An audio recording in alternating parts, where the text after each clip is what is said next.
Shalom, selamat malam.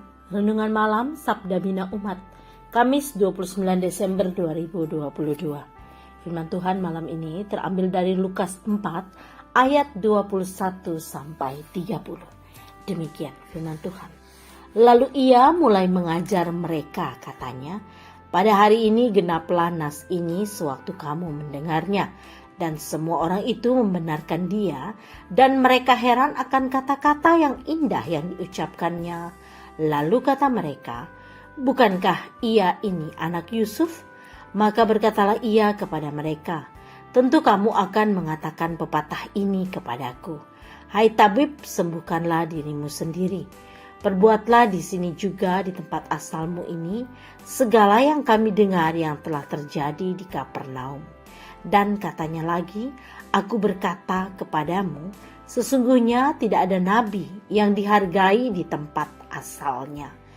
Dan aku berkata kepadamu, dan kataku ini benar. Pada zaman Elia terdapat banyak perempuan janda di Israel ketika langit tertutup selama 3 tahun dan 6 bulan. Dan ketika bahaya kelaparan yang hebat menimpa seluruh negeri. Tetapi Elia diutus bukan kepada salah seorang dari mereka, melainkan kepada seorang perempuan janda di Sarfat di tanah Sidon.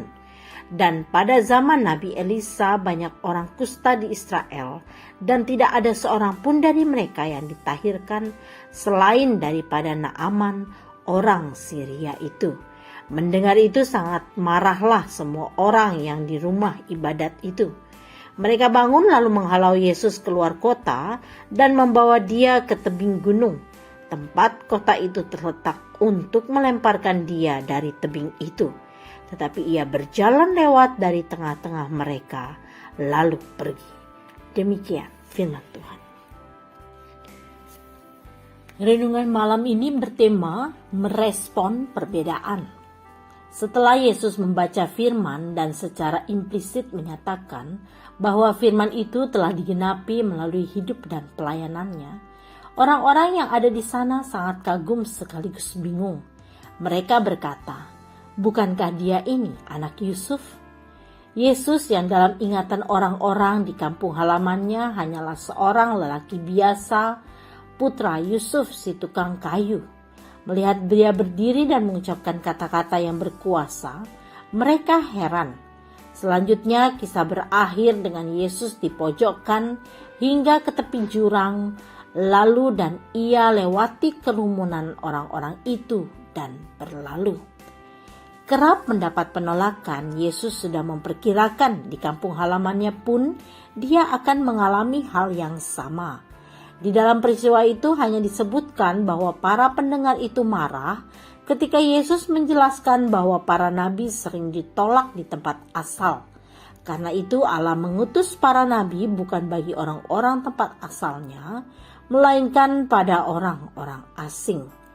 Inti penolakan ini kira-kira sama dengan alasan orang-orang menolaknya di tempat lain, terutama para pemimpin agama Yahudi, yaitu mereka menolak Kristus mengatakan dirinya sebagai nabi ataupun Mesias dan putra Allah. Para pendengar berbeda pandangan, berselisih pendapat atau tidak setuju dengan seseorang atau satu kelompok tidak harus berakhir dengan penolakan terhadap personal atau kelompok. Hal itu hanya memperlihatkan ketidakbisaan dan ketidakterbukaan kita melihat satu hal dari sudut pandang yang berbeda. Karena penolakan hingga menyerang karakter dan hal pribadi, mempermalukan, memojokkan atau mempengaruhi orang lain untuk turut menolak, apalagi sampai terjadi kekerasan baik psikis maupun fisik, hanya menunjukkan ketidakmampuan kita memanage perbedaan dan menerima kritik. Pada akhirnya semua intimidasi itu mengungkapkan lebih banyak tentang kekerdilan jiwa kita. Jangan menjadi diri yang dangkal. Tanggapi perbedaan dengan cerdas, arif dan elegan. Doa malam ini, Tuhan Yesus beri kami hati dan pikiran yang lebih bijaksana dan tenang, dalam menghadapi segala perbedaan pemikiran dan pendapat dengan orang-orang di sekitar kami. Amin. Demikian renungan malam ini. Selamat beristirahat. Tuhan Yesus memberkati.